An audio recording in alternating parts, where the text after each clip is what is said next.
First ever factory outlet Mukunda jewellery KPHB Kothapet Khammam Somajiguda Hanamkonda. నమస్కారం, సుమన్ టీవీకి స్వాగతం. ఫిబ్రవరి 2వ తారీఖున వసంత పంచమి రానుంది. ఈ వసంత పంచమి రోజున అంటే సరస్వతీ మాతని పూజ చేస్తూ ఉంటారు. ఆ రోజునే పిల్లలకి విద్యాభ్యాసం కూడా చేస్తూ ఉంటారు. ఈ విద్యాభ్యాసం ఎక్కడ ఎలా చేసుకోవాలి, ఈ వసంత పంచమి యొక్క ప్రత్యేకత ఏమిటి, ఎటువంటి నియమాలను పాటించాలి, ఈ విషయాలన్నిటిపై అవగాహన కల్పించేందుకు మనతో పాటు ఉన్నారు జ్యోతిష శాస్త్ర పండితులు, శ్రీచక్రపీఠ వ్యవస్థాపకులు బ్రహ్మశ్రీ ప్రదీప్ జోషి గారు. నమస్కారం గురుగారు. శ్రీమాత్రే నమః. గురుగారు, వసంత పంచమి రాగానే పిల్లలందరికీ ఇంకా ఆ రోజే ఇంకా అక్షరాభ్యాసం చేసేయాలి అని చెప్పేసి అందరూ చూస్తూ ఉంటారు. అయితే అక్షరాభ్యాసం ఎక్కడ చేసుకుంటే వాళ్ళకి మంచి విద్య అనేది వస్తూ ఉంటుంది. సో ఎటువంటి నియమాలను ఈరోజు పాటించాలి, ఏంటి వసంత పంచమి యొక్క ప్రత్యేకత అని?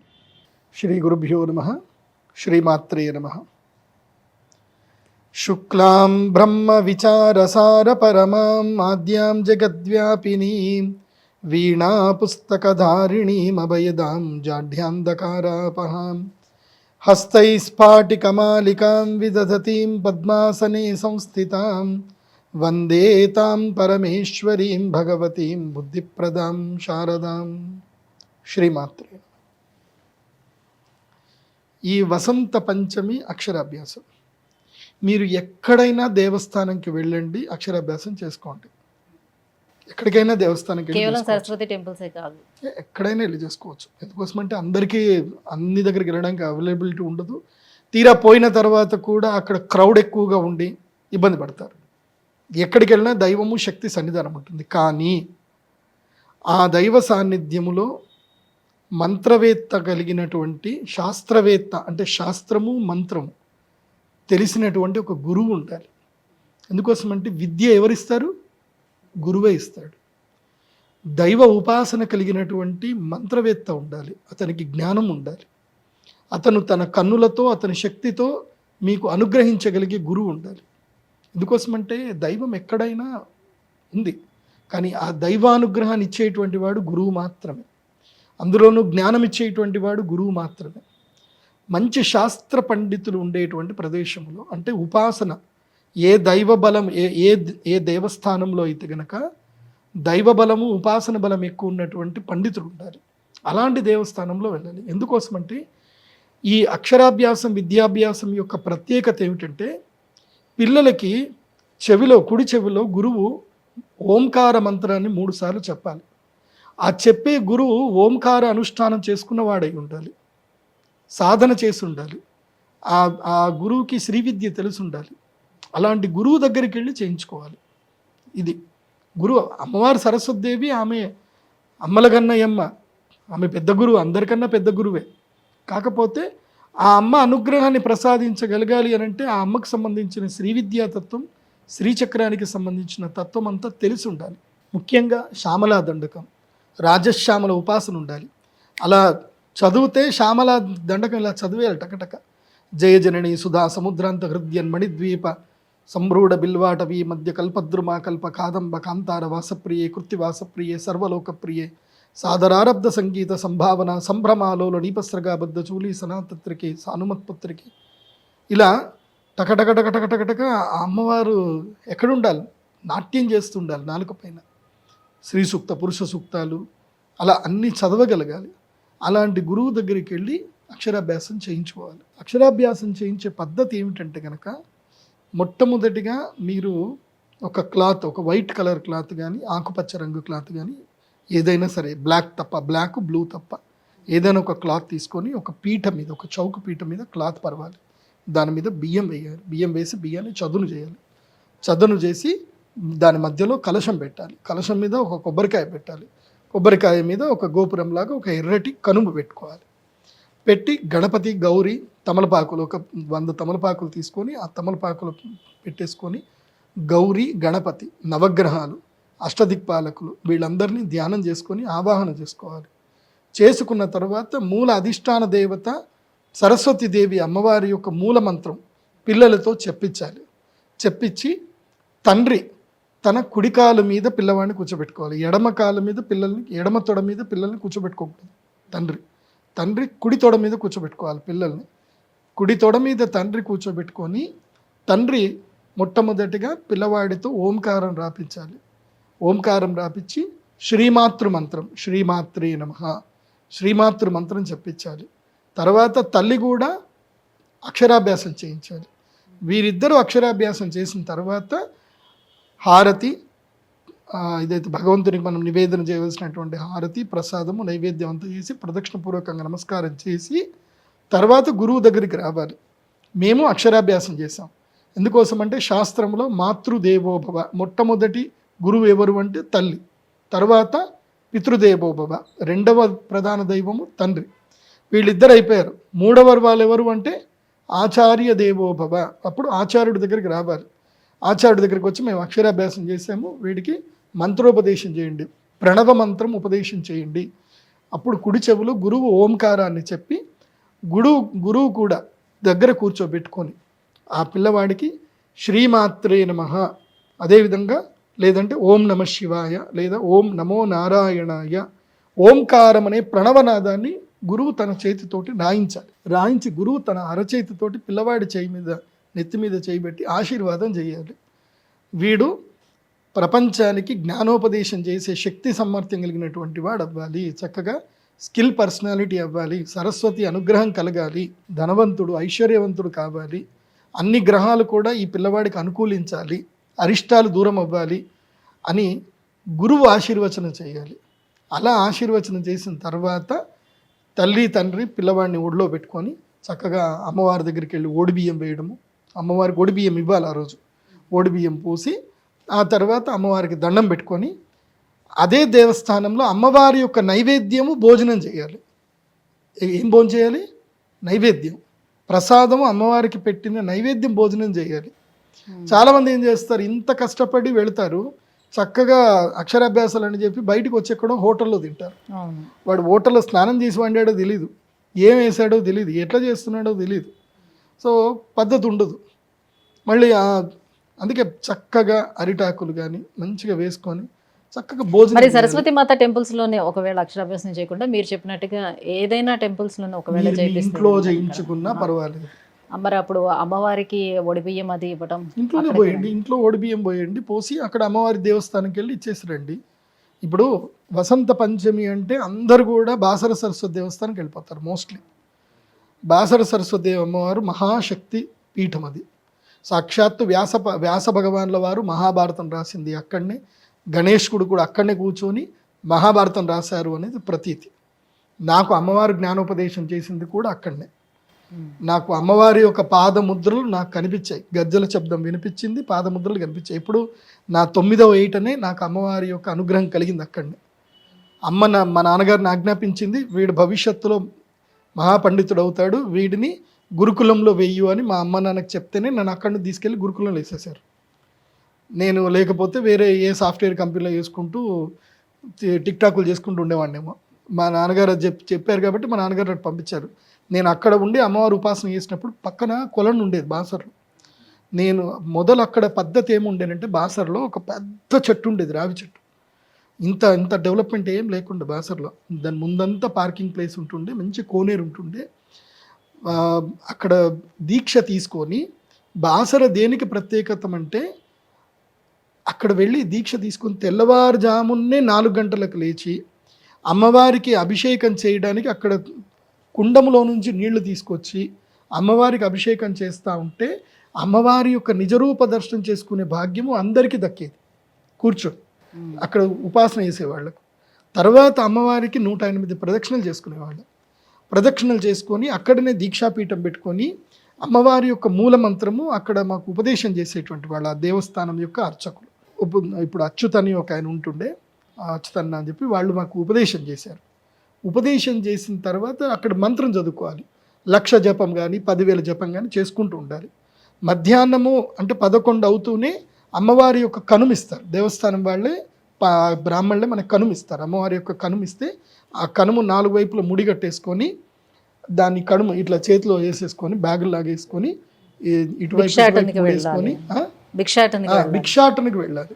ఎక్కడ బాసర వ్యాసపురి దేవస్థానానికి సంబంధించిన బ్రాహ్మణుల కుటుంబాలు ఎవరైతే బాసర విలేజ్లో వాళ్ళందరూ రెసిడెన్స్ అయి ఉంటారు. వాళ్ళ ఇళ్ళన్నీ కూడా ఒకళ్ళకొకళ్ళకి తెలుస్తూనే ఉంటాయి. వాళ్ళ ఇళ్ళకి వెళితే వాళ్ళు అక్కడ ఏం చేసేవాళ్ళు, ప్రతిరోజు వాళ్ళు వైశ్వానరము అగ్నిహోత్రం చేయగా మిగిలిన ప్రసాదం ఏదైతే ఉందో పక్కన పెట్టేవాళ్ళు. ఎవరు, ఈ దీక్షాపరుల కోసమని పక్కన పెట్టేవాళ్ళు కాబట్టి ఎవరైతే వస్తారో వాళ్ళందరికీ ఇంత అన్నం వేసేవాళ్ళు. అలా అన్నం వేసినప్పుడు వీళ్ళందరి ఇళ్ళ నుంచి అన్నం కలెక్ట్ చేసుకొని మళ్ళీ దేవస్థానంకి వచ్చి అమ్మవారికి ఆ ప్రసాదాన్ని చూపించి కొలను దగ్గరికి వెళ్ళి కొలంలో కొంచెం అది అన్నం వేసి మళ్ళీ అదే బట్టలోనే, మళ్ళీ ప్లేట్లో గీట్లో ఏం కాదు, మళ్ళీ దాంట్లో ఆవకాయలు గీవకాయలు ఏం యాడ్ చేసుకోవద్దు, వాళ్ళు ఏం వేశారో దాన్ని అలాగే తినాలి. తినేసి మళ్ళీ ఆ క్లాత్ కడుక్కోవాలి, అదే నీళ్ళల్లో క్లాత్ కడిగేసుకొని ఏం చేయాలి, మళ్ళీ ఆరేసుకొని మధ్యాహ్నం పూట కాస్త విశ్రాంతి తీసుకొని మళ్ళీ సాయంత్రం అమ్మవారికి భజన, రాత్రంతా మళ్ళీ జపం చేసుకొని పడుకోవాలి. మళ్ళీ తెల్లవారుజామునే 3:30కి లేవాలి, బ్రాహ్మీ ముహూర్తంలో లేవాలి, చల్లటి నీళ్ళు స్నానం చేయాలి, అమ్మవారి అభిషేకం చూడాలి, అమ్మవారి బండారు తీసుకోవాలి, బండారు నోట్లో వేసుకోవాలి, ఇట్లా తిరగాలి. ఇది బాసర దేవస్థానానికి సంబంధించిన ఒక పద్ధతి.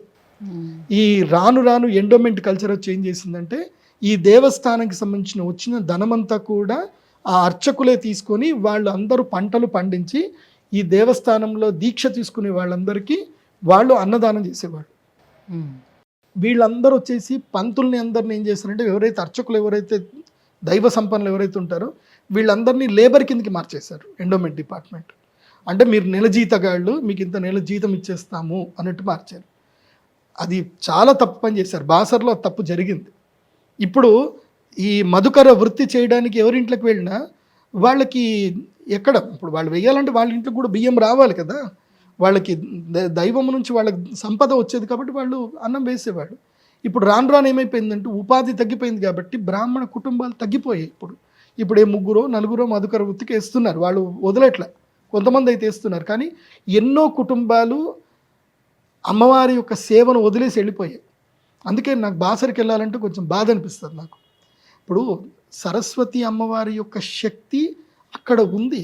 శక్తి దేనివల్ల ఉంది? మంత్రము వల్ల శక్తి ఉంది, అనుష్ఠానం వల్ల శక్తి ఉంది. అనుష్ఠానము లేదు, మంత్రము లేదు, శక్తి ఎక్కడ ఉంటుంది? ఉండదు కదా. నువ్వు రోజు లాక్కుంటూ వెళ్ళిపోతా ఉన్నావు, కానీ శక్తిపాతం చేయాలి కదా. అక్కడ శ్రీచక్రానికి శక్తిపాతం చేయాలి కదా. బాసరలో ఒకే ఒక చోట ఐరావత, కూర్మ, నాగ, శ్రీచక్రం అక్కడ ఉంది. అంటే గరుత్మంతుడు, ఐరావతము, నాగ, తర్వాత అశ్వదళము, ఇవన్నీ కడుపుకున్నటువంటి పంచప్రాకార శ్రీచక్రం అక్కడే ఉంది, ఇంకెక్కడ లేదు, భారతదేశంలో ఎక్కడా లేదు. అది వ్యాసుల వారు పెట్టినటువంటి శ్రీచక్రం అది. అందుకే వసంత పంచమి రోజు ప్రతి ఒక్కరూ బాసరికి వెళ్ళాల్సిందే, దర్శనం చేసుకోవాల్సిందే. కాకపోతే ఈ పద్ధతి ఏదైతే ఉందో, ఈ భోజన పద్ధతి, మధుకర పద్ధతి ఏదైతే ఉందో, ఇది అమ్మవారు నాకు అప్పచెప్పింది. నేను అదే పద్ధతి కోసం అని చెప్పి నేను అక్కడనే ఎప్పుడు వెళ్ళినా కూడా అమ్మవారి దగ్గరికి ఒక రాత్రి నిద్ర చేసి తర్వాత నెక్స్ట్ డే భిక్షాటన చేసి సో అలాగ పూర్తి చేసుకొని రావాలి అని అంటారు. బట్ ఇప్పుడు మనం ఇలా వెళ్ళి దర్శనం చేసుకుని అలా వెంటనే వచ్చేస్తున్నాం. అదేదో సొల్యూషన్ చెప్పి సిగ్నేచర్ చేసి వచ్చినట్టు వస్తున్నాం. సనాతన ధర్మంలో, హైందవ ధర్మములో దైవ దర్శనము అంటే అర్థం ఏంటంటే దైవం దగ్గర ఒక రాత్రి గడపడం, దైవ ఉపాసన చేయడం, శక్తి ఉపాసన చేయడం. పైన కాళికా అమ్మవారు ఉంటారు, చాలా పవర్ఫుల్ కాళికా అమ్మవారు. ఒకప్పుడు ప్రతీతి ఉండేది, రాత్రి ఎవడన్నా బయటకు పోతే కాళికా అమ్మవారు తినేసేది అని చెప్పి ప్రతీతి ఉండేది. అక్కడ అంత శక్తి ఉండేది అక్కడ బాసర్లో. ఇప్పుడు అంత నీరుగారిపోయింది, మొత్తం దాన్ని కమర్షియల్ చేసి పెట్టేశారు. ఒక commercial complex, come give me money అయిపోయి కమర్షియల్ కాంప్లెక్స్ చేసి పెట్టేశారు దాన్ని. పోనీ డబ్బులు తీసుకుంటే తీసుకోండి, భక్తులకి ఆ సౌలభ్యత ఇవ్వాలి కదా. మొదలు బాసర అమ్మవారి దగ్గరనే ప్రాకారంలోనే దీక్ష కూర్చునేవాడు. ఇప్పుడు ఆ దీక్షలు ఏం లేవు, ఏమనుంటే దీక్షలు మీరు ఆడ బయట ఎవరైనా హోటల్ నుండి చేసుకోరు అంటున్నారు. దీక్షాపీఠం లేదు, చాలా తప్పు చేస్తున్నారు. అండ్ ప్రధానంగా అక్కడ ఉండే రావి చెట్టును కొట్టేసేది కాదు, ఆ చెట్టును మొత్తం కొట్టేశారు. శక్తి అక్కడ ఉండేది వృక్ష రూపంలో శక్తి ఉండేది, దాన్ని కూడా కొట్టేశారు. ఇప్పుడు ఏదో చేస్తున్నారు, ఏదో నడుస్తున్నాయి. ఏముంటుంది, ఓ విఐపి లీడర్ తీసుకెళ్తే కూర్చోబెడతారు, మామూలు మనిషిని అయితే కూర్చోబెట్టలేరు. సో ఇట్లా జరుగుతుంది అనమాట. ఒకప్పుడు సాంప్రదాయాలు వేరు, ఇప్పుడు ఆ సాంప్రదాయాలన్నీ అటకెక్కేసాయి. ఈ వసంత పంచమి రోజున మీ దగ్గర ఎటువంటి పూజా కార్యక్రమాలు అవలంబిస్తున్నారు? నేను చెప్పేది ఏంటంటే, మీరు ఎవరైనా సరే బాసరకు రండి, అమ్మవారి దర్శనం చేసుకోండి. లేదంటే వసంత పంచమికి మా శ్రీచక్ర పీఠానికి రండి. pradeepjoshi.com వెబ్సైట్లో మా టెంపుల్ అడ్రస్ ఉంటుంది, వసంత పంచమికి సంబంధించిన వ్యవహారం ఏముంది, ఏం కథ అన్నీ ఉంటాయి. నేను అందరికీ పలకలు ఫ్రీగా ఇస్తాను, అందరికీ నా చేతితోటి అక్షరాభ్యాసం ఫ్రీగా చేసిస్తాను, అందరికీ నేను ఉపదేశం చేయిస్తాను. సంవత్సరంలో 3 రోజులు అమ్మవారి యొక్క అనుగ్రహం శక్తిపాతం ఉంటుంది నా దగ్గర. 3 రోజులు నేను అవైలబుల్ ఉంటాను, సంవత్సరానికి 3 రోజులు శక్తిపాతం నేను ఇవ్వగలుగుతాను. ఆ రోజు అమ్మ నన్ను అనుగ్రహిస్తుందని నాకు నమ్మకం ఉంది. వసంత పంచమి రోజు మీరు ఏ సమస్య ఉన్నా ఏదున్నా నన్ను వచ్చి కలవచ్చు, మాట్లాడవచ్చు. తెల్ల ఆవాలు అభిమంత్రణం చేసిస్తాను శత్రుబాధ విముక్తి అవ్వడానికి. మీకు చదువు సరిగ్గా రావట్లేదు, జ్ఞానం సరిగ్గా లేదు, లవంగాలు తెచ్చుకోండి 100 గ్రాములు, అభిమంత్రణం చేసిస్తాను. లేదు మీకు ఆరోగ్య సమస్యలు ఎక్కువగా బాగా ఇబ్బంది పెడతా ఉన్నాయి, బెల్లము తెచ్చుకోండి, దాన్ని అభిమంత్రణం చేసిస్తాను, ఆరోగ్య సమస్యలు తగ్గుతాయి. జ్ఞాపక శక్తికి, విద్యా జ్ఞాన శక్తికి లవంగాలు, శత్రుబాధకి తెల్ల ఆవాలు, ఆరోగ్యమునకు బెల్లం. ఇవి కొంచెం కొంచెం తెచ్చుకోండి, నేను మంత్రించి ఇస్తాను. అవి తీసుకెళ్ళి నేను చెప్పినట్టుగా వాడుకోండి. ఆ ఒక్కరోజు నేను అందరికీ అవైలబుల్ ఉంటాను. సో వీళ్ళకేం డబ్బులు ఏమి అడగను, అభిమంత్రం చేసేయడానికి. కేవలం అక్షరాభ్యాసం చేయడానికి మాత్రమే కాదు, సో పిల్లలు ఎవరికైనా చదువు సరిగ్గా రావటం లేదు, రండి, ఎవరైనా సరే రండి. మీ పిల్లాడు ఇంటర్మీడియట్ చదువుతున్నా, వాడు సరిగ్గా చదవట్లేదు, వాడికి ఏం బుద్ధి లేదు, రండి, వాడికి నెత్తి మీద చేయబెడతాను, అనుగ్రహిస్తాను. అందరికీ ఆ రోజు మంత్రించి ఇస్తాను. అందరికీ అన్నదానము ఫ్రీగా ఉంటుంది, అందరూ అన్నదానం చేసుకోండి. అక్షరాభ్యాసం కూడా ఫ్రీగానే ఇస్తున్నాను. కాకపోతే మీకు ఇష్టం ఉంటే మీరు ఏదైనా సరే ఒక ప్రోడక్ట్ కొనుక్కుంటే, మా ఇంత కార్యక్రమం చేయాలంటే నా దగ్గర కూడా డబ్బులు రావాలి కదా. సో మీరు ఏదైనా ఒక ప్రోడక్ట్ కొనుక్కుంటే అక్షరాభ్యాసం మీకు ఫ్రీగానే ఉంటుంది. అక్షరాభ్యాసం అందరికీ ఫ్రీగానే, అందరికీ బలపం ఫ్రీనే. నా చేతితోటి నేను అందరికీ అక్షరాభ్యాసం రాయిస్తాను. పూజలో కూర్చోవాలంటే కొంచెం ఒక 2000 కూడా ముందుగా మీ వెబ్సైట్లోనే లాగిన్ వెబ్సైట్లో విజిట్ చేసుకోండి, బుక్ చేసుకోండి. లేదంటే డైరెక్ట్ వచ్చేయండి. డైరెక్ట్ ఫిబ్రవరి 2వ తారీఖు ఉదయం 7 గంటల నుంచి కార్యక్రమాలు స్టార్ట్ అయిపోతాయి. అదే రోజు రాజశ్యామల యాగం కూడా ఉంది. ఇప్పుడు రాబోయేటువంటి ఎలక్షన్స్ వస్తున్నాయండో, జెడ్పీటీసీ ఎలక్షన్స్ ఉన్నాయి, ఎంపీటీసీ ఎలక్షన్స్ ఉన్నాయి, నెక్స్ట్ మున్సిపల్ ఎలక్షన్స్ కూడా ఉన్నాయి. మరి గెలవాలి, ఎవరి అనుగ్రహం కావాలి? రాజశ్యామల దేవి అనుగ్రహం కావాలి. అనుగ్రహం రావాలి అని అంటే ఈ యజ్ఞంలో పాల్గొనాలి, రాజశ్యామల యజ్ఞంలో పాల్గొనాలి. సో ఈ కాంపిటేటివ్ ఎగ్జామ్లో సక్సెస్ అవ్వాలన్నా ఏదైనా సరే సంవత్సరానికి 3 ముహూర్తాలు ఉంటాయి, అత్యంత శ్రేష్టమైన ముహూర్తాలు. వసంత పంచమి, అక్షయ తృతీయ, ధనత్రయోదశి. ఈ 3 ముహూర్తాలు. ఈ 3 ముహూర్తంలోనే నేను యజ్ఞం చేయిస్తాను, యంత్రం కూడా ఇస్తాను. మిగతా ఏ రోజుల్లోనూ నేను యంత్రము ఇవ్వను. మళ్ళీ ఆ రోజుల్లో యంత్రం తీసుకోవాలంటే 1 lakh పెట్టి పూజ చేసుకోవాలి, మిగతా రోజుల్లో తీసుకోవాలి. అదే ఈరోజు అనుకోండి 30,000, 35,000లో మీకు యంత్రము వస్తుంది, యజ్ఞము జరుగుతుంది, చక్కగా భోజనం చేసుకుంటారు, ప్రసాదం తీసుకుంటారు. నేను భక్తులకు చెప్పేది ఏంటంటే, వసంత పంచమి రోజు అక్షరాభ్యాసం చేసుకోవాలి అనుకుంటే మా శ్రీచక్ర పీఠంలో అక్షరాభ్యాసం చేయండి. మా దేవస్థానం డెవలప్మెంట్కి మీరు కూడా సహాయకులు అవ్వండి, దాతలు అవ్వండి. అక్కడి నుంచి బాసరికి వెళ్ళడానికి జస్ట్ 16 కిలోమీటర్లే, పక్కనే ఉంటుంది. బాసరికి వెళ్ళండి, అమ్మవారి దర్శనం చేసుకొని రండి. మా శ్రీచక్ర పీఠానికి వచ్చి భోజనం చేయండి. బాసర్లో ఎవరైనా అక్షరాభ్యాసం చేసుకున్నా మా శ్రీచక్ర పీఠానికి వచ్చి భోజనం చేయండి. ఆ రోజు మేము అందరికీ అన్నదానం, అందరికీ సరిపడా అన్నం వండి పెడతాము. 1000 మందికి అన్నదానం చేయడానికి మేము సిద్ధం ఉన్నాము. సో మీరు ఒకవేళ బాసర్లో చేసుకున్నా ఎక్కడో పడి తినకండి, ఇష్టం వచ్చినట్టుగా తినకండి. ఆ రోజు పూజ జరిగింది కాబట్టి. రాజశ్యామల యాగం కూడా దాంతో పాటుగానే చేస్తారు. రాజశ్యామల యాగం 9 గంటలకు ప్రారంభం అవుతుంది, 7 గంటల వరకు అందరూ వచ్చేసేయాలి. అక్షరాభ్యాసాలు అమ్మవారి దేవాలయంలో కంటిన్యూ జరుగుతూనే ఉంటాయి. అమ్మవారి సన్నిధానంలో శ్రీచక్రం దగ్గరనే, అంటే మా దగ్గర 360 kgల పంచలోహ శ్రీచక్రం ఉంది, పెద్దది. సో ఆ పంచలోహ శ్రీచక్రం దగ్గరనే అక్షరాభ్యాసాలు జరుగుతూ ఉంటాయి కంటిన్యూగా. మార్నింగ్ 8 o'clock నుంచి ఎవ్రీ 1 hourకి ఒక అక్షరాభ్యాసం సెషన్స్ నడుస్తూనే ఉంటాయి అమ్మవారి సన్నిధానంలో. అక్షరాభ్యాసం అవ్వడము, అక్షరాభ్యాసం కాగానే అందరూ వెళ్ళి అమ్మవారి దగ్గరికి వెళ్ళి మీ పిల్లల్ని అమ్మవారికి ఒళ్ళోని కూర్చోబెట్టి దండం పెట్టేసుకొని మీరు బయటకు రండి. మేము అలో చేస్తాం, అమ్మవారి దేవస్థానం లోపలికి పోవడానికి కూడా మేము అలో చేస్తాం. మేము ఎవరిని రిస్ట్రిక్ట్ చెయ్యం. బికాస్ అంత కష్టపడి మీరు అమ్మవారి సాన్నిధ్యానికి వెళ్ళిపోతే ఎట్లా? వెళ్ళండి, అందరూ అమ్మవారి సాన్నిధ్యానికి వెళ్ళండి. మీ పిల్లాడిని అమ్మవారి ఒళ్ళో కూర్చోబెట్టండి, దండం పెట్టుకోండి. తర్వాత అక్షరాభ్యాసము అంత అయిపోయిన తర్వాత యాగం జరుగుతుంది, యాగంలో పాల్గొనండి, లేదంటే కూర్చోండి. యాగం మొత్తం అయిపోయిన తర్వాత అన్నదానాలు జరుగుతూ ఉంటుంది. అప్పుడు నేను అందరికీ అక్షరాభ్యాసము, అభిమంత్రణం అన్నీ ఇస్తాను. మధ్యాహ్నం 2 గంటల నుంచి ప్రారంభం చేసుకొని సాయంత్రం 6 గంటల వరకు, 6-8 గంటల వరకు అందరికి ఇస్తాను.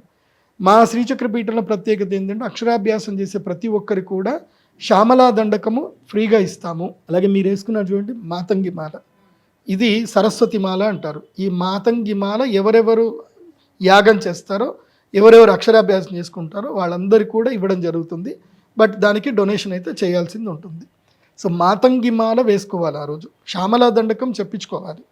అండ్ రాత్రి 7 గంటలకి అమ్మవారికి హారతి ఉంటుంది, పెద్ద హారతి ఉంటుంది, లలితా సహస్రనామ పారాయణం ఉంటుంది. రాత్రి 7 గంటలకు పారాయణం చేసుకున్నాక కార్యక్రమాలు అయిపోతాయి. సో మా శ్రీచక్రపీఠానికి ఉదయం 7 గంటల నుంచి స్టార్ట్ అవ్వాలి. మీరు ముందు రోజు వచ్చి ఫిబ్రవరి 1వ తారీఖుకి వచ్చి అక్కడ పడుకుంటారంటే కూడా వచ్చి పడుకోండి. లేదు ఫిబ్రవరి 5వ తారీఖు మీరు అక్కడనే నిద్ర చేస్తారన్నా యువర్ వెల్కమ్, మీరు హాయిగా నిద్ర చేయండి. అది గురుగారు, వసంత పంచమి యొక్క ప్రత్యేకత ఏంటి? అమ్మవారిని ఎలా ధ్యానించుకోవాలి, అలాగే పూజా కార్యక్రమాలు ఏవి ఎలా చేసుకోవాలి, ఈ విషయాలన్నీ కూడా ఇంత క్లియర్గా తెలియజేసినందుకు ధన్యవాదాలండి. శ్రీమాత్రే.